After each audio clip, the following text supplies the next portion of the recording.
Hello and welcome back to On the River. I'm your host, Joe Morgalek, and I'm so excited to be back with you this week. I want to thank our viewers for their patience, as I've been out for the past couple weeks, as I was visiting my brother and soon-to-be sister-in-law out in the state of Utah. I had a great time visiting national parks and having the family all back together, but I'm very excited to be back and ready to record with another show of exciting events lined up to share with all of you at home. We've got some exciting topics to cover this week that include an update on school funding, several events being held in the city of Marine City, and another impressive headline from a local celebrity. Without further ado, I'd like to kick things off by informing you at home that a boost in funding will be coming to all St. Clair County public schools in the fall, as the state legislature has passed a new K-12 school funding bill. As was mentioned this week in the Times-Herald, Governor Whitmer signed a $17.1 billion school funding bill in attempts to close the gap that was started with the 1994 approval of Proposal A, which replaced property taxes with state taxes as the main source of school funding. The aforementioned article continued, noting that the bill increases base funding for students from $8,111 per student to $8,700 per student.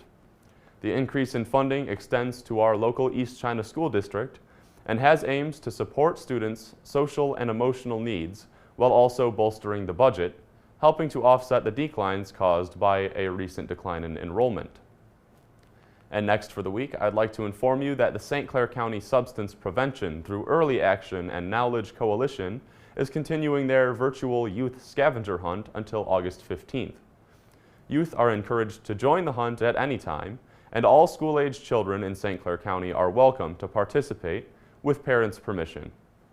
Youth compete against other area youth to complete missions that provide substance use, education, and awareness, as well as fun alternative activities to substance use. The top 3 participants that earned the most points by completing missions will win an Amazon gift card. Youth can participate by downloading the free Goose Chase mobile app and entering the game code, which is capital QEMQ36. This information was provided by the Speak Coalition, who aims to prevent youth substance use by providing community education and alternative activities. Next for this week, I'm happy to inform my viewers that the Maritime Days Festival in Marine City is scheduled to return from August 6th to the 8th in downtown Marine City. The festival had been canceled in 2020 due to the COVID-19 pandemic, but will be back this year with many great activities planned. This year's festival will include the crowning of Miss Maritime, as well as winners of the Cutest Baby and Cutest Pet contests, with voting boxes set up at the Riviera, as well as VG's, Tim's Party Store, and the Marine City Grill. To vote for any of these 3 contests costs only 25 cents per vote at the voting boxes. The event will also feature fireworks at dusk, accompanied by a lighted boat parade. Also being held this year will be the Children's Fishing Contest, the Auto Show, and many other great activities such as wrestling, art displays, musical performances, and quilt drawings. Once again, the festival will be taking place from August 6th to the 8th in downtown Marine City. I would absolutely encourage any of my viewers to go and check it out. Next for this week, I would like to share information with you from a recent release put out by the Michigan Department of Agriculture and Rural Development. When combating pests like mosquitoes, it is important to be cautious and avoid falling victim to scams and illegitimate businesses. The primary way to do this is to only hire licensed mosquito control companies. Along with finding licensed firms, the department's website provides consumers with information about what to look for when hiring a mosquito control company. Before making an application, all licensed companies are required to specify an appropriate schedule, frequency, and duration of their services. Consumers should be aware that pest control businesses are legally required to obtain their consent before making a pesticide application and must provide information such as the name of the applicator that performed the service, the date and time that the application was made, a description of the target pest to be controlled, a list of pesticides applied including the common name of the active ingredients, a list of precautionary warnings or re-entry restrictions that appear on the label of the pesticide applied, and detailed information about the risks and benefits of pesticides. Before allowing the use of pesticides, be sure this information has been provided to ensure that you are dealing with a safe, reliable, and real company. For more information on the proper ways to control mosquito populations and avoid pesticide scams, visit the website of the Michigan Department of Agriculture and Rural Development. Next for this week, I would like to inform you that the Marine City Farmers Market is currently taking place every Thursday from 9 a.m. to 2 p.m. at the Marine City Lions Club. The address of the club is 545 Ward Street.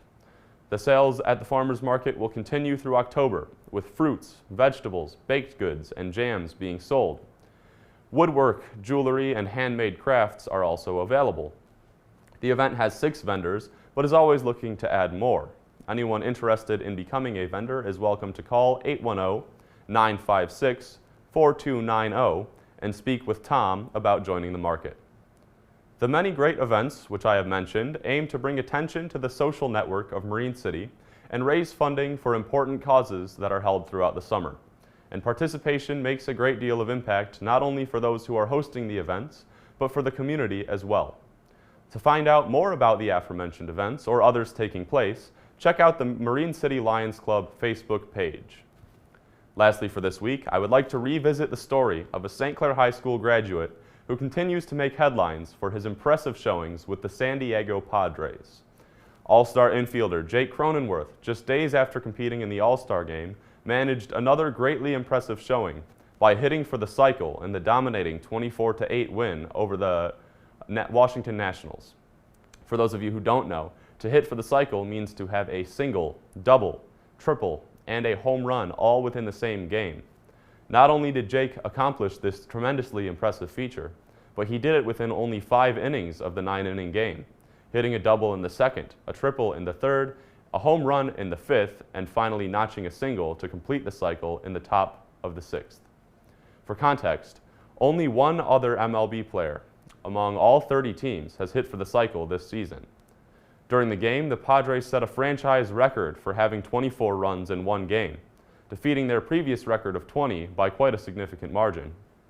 Jake Cronenworth has been making headlines across the nation for the past 2 seasons, and his team looks to be on pace once again to make the playoffs, where he and the boys from San Diego will once again have a national showcase to show their platform of skills.